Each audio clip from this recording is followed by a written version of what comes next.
প্রত্যেকটি মুসলমানের আজকের এই বক্তব্যটা শোনা জরুরি। ইরান সম্পর্কে কি তথ্য দিলেন ডক্টর এনাতুল্লাহ আব্বাসী? ফাঁসির পরে কুখ্যাত শিয়ারা সাদ্দাম হোসেনের চেহারায় থুতু নিক্ষেপ করছে। আমেরিকার ইহুদিরা যা করে নাই, ইরানের শিয়ারা তা করেছে, ইরাকের শিয়ারা তা করেছে। প্রেসিডেন্ট রাইসি, সে হচ্ছে আহলুত তাশাইয়্যু কুবরা। সে যখন প্রধান বিচারপতি ছিল তেহরানে, তখন ৬,০০০ এন্টি শিয়াকে ফাঁসির রায় দিয়ে হত্যা করছে। শপথ করছে তারা কোনোদিন আরব দখল করবে। জান্নাতুল বাকিতে যে আমার আম্মাজান আয়েশার রওজায় দোররা লাগাবে।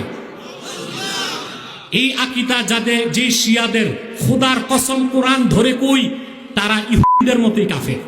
1981 সালে এই ইসরায়েলের ইহুদিরা সরাসরি ফাইটার নিয়ে ইরাকে এসে ইরাকের নিউক্লিয়ার প্ল্যান্টকে ধ্বংস করে দিছে। সেজন্য সাদ্দাম আর অ্যাটম বানাইতে পারে নাই। যদি অ্যাটম বানাইতে পারত, সাদ্দামের লাঠির চোটে ইসরায়েল নামক রাষ্ট্র 80-র দশকেই মুছে যেত। কিন্তু ইরান তো অ্যাটম বোম বানায় ফেলছে। সেই ইরানে ইসরায়েল কেন হামলা করে না? ইরানের নেতা আর ইসরায়েলের ইহুদি নেতারা ঈদুল বিড়াল খেলা খেলতেছে। অর্থাৎ ইরান চায় আরবের মুসলিমরা যুদ্ধ করবে, জীবন দিবে, ইসরায়েলকে ধ্বংস করবে, আর খেলা খেলবে ইরান। না, এই সুযোগ আরবের নেতারা দিবে না। আমরা বাঙালি ডাইল ভাত খাই তো মোটা মাথা, এই জন্য বুঝি না। কিন্তু যারা আরব দেশের নেতা, সৌদি আরবের বাদশাহ এবং তার ছেলে বিন সালমান, তারপরে কাতারের বাদশাহ, ওমানের বাদশাহ, তারা তো বাদশাহী দেমাগ, তারা বুঝে শুনেই কাজ করে।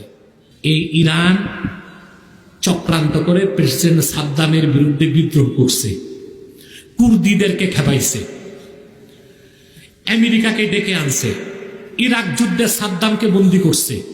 মধ্যপ্রাচ্যের সিংহ পুরুষ ছিল সাদ্দাম হোসেন, সুন্নি নেতা। ইরানের শিয়া বিচারকরা ইরাকে সাদ্দামের ফাঁসির রায় দিছে। ঈদের দিন তাকে ফাঁসি দিছে। ফাঁসির পরে কুখ্যাত শিয়ারা সাদ্দাম হোসেনের চেহারায় থুতু নিক্ষেপ করছে। আমেরিকার ইহুদিরা যা করে নাই, ইরানের শিয়ারা তা করেছে, ইরাকের শিয়ারা তা করেছে। তারা মুসলমানের বন্ধু হইতে পারে না। আমরা তো দেখতে পাচ্ছি